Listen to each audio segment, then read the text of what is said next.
नमस्कार, यहाँहरू सम्पूर्णलाई सक्सेस मन्त्र युट्युब च्यानलमा हार्दिक स्वागत गर्दछु।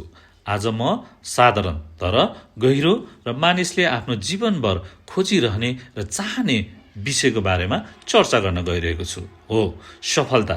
यो दुनियाँमा सफलता नचाहने कुनै छ र? यी सफलताको भोकले मानिस आफ्नो जीवनभर दिनरात केही नबनी भागदौड गरिरहेका हुन्छन्। तथापि सफलता हात नलाग्ने बित्तिकै भाग्यलाई दोष दिँदै कयौं व्यक्तिहरू कुलतमा फँसेका छन् त कयौं डिप्रेसनमा पुगेका छन् र कतिले आत्महत्याको बाटो पनि रोजेका छन्। के असफल हुने बित्तिकै हामीले अँगाल्नुपर्ने बाटो यो नै हो त? त्यो कुरालाई नहेरौँ जसले हाम्रो सफलताको लागि आफ्नो भोकलाई बिर्सेका छन्, रहरलाई मारेका छन्, आफ्नो रोगलाई पालेर बसेका ती बाबुआमालाई हामी के दिँदैछौँ? बुवा आमालाई रुवाएर कतै हाम्रो असफलताको कामना गरिराख्ने मान्छेलाई हामीले खुसी त दिइरहेका छैनौँ।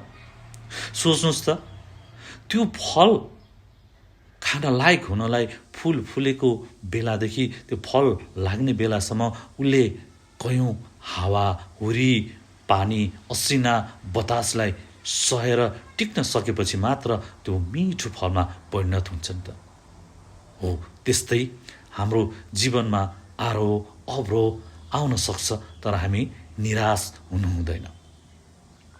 हजुरहरूलाई म आज यस्तो व्यक्तित्वको जीवनीसँग साक्षात्कार गराउँदैछु जसको जन्म हुनसाथ बुवा आमाले तिरस्कार गरे, स्कुलले भर्ना लिन अस्वीकार गरे, साथीभाइको दुर्व्यवहारमा परे, तर आज लाखौं व्यक्तिको प्रेरणाको स्रोत बन्न सफल भएका छन्।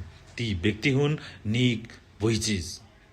जब उनले यो धरतीमा पाइला टेके देख्नासाथ बुवालाई भमित भयो।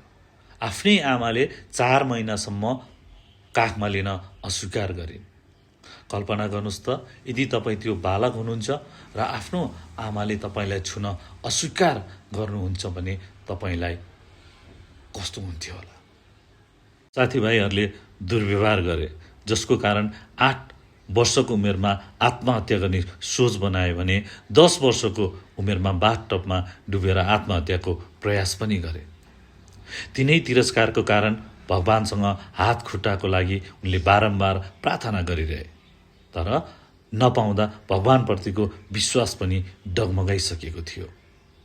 त्यति नै बेला एक दिन आमाले पत्रिकामा अर्को त्यस्तै शारीरिक अपाङ्ग भएको व्यक्तिको फोटो देखाए। त्यसपछि उनले आफ्नो अवस्थालाई स्वीकार गरे र सोचे भगवानले कुनै उद्देश्य साथ मलाई यो धरतीमा पठाएको छ, त्यसैले मसँग के छैन होइन के छ भन्ने कुरा खोज्न थाले र 17 वर्षको उमेरदेखि उनले मानिसहरूलाई प्रेरणा दिने काम सुरु गरे र आज 70 भन्दा बढी देशको भ्रमण गरिसकेको छ भने लाखौं व्यक्तिहरूलाई शरीरमा होइन मनको शक्तिमा विश्वास गर्न र सकारात्मक सोचका साथ अगाडि बढ्न प्रेरणा दिँदै हिँडेका छन्।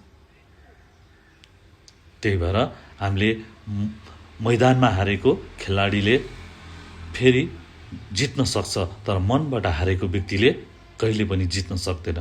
त्यसैले जिन्दगीमा कहिले हार नमान्नुस्, सकारात्मक सोचका साथ अगाडि बढ्दै जानुस्, पक्कै पनि हामी सफल हुनेछौँ।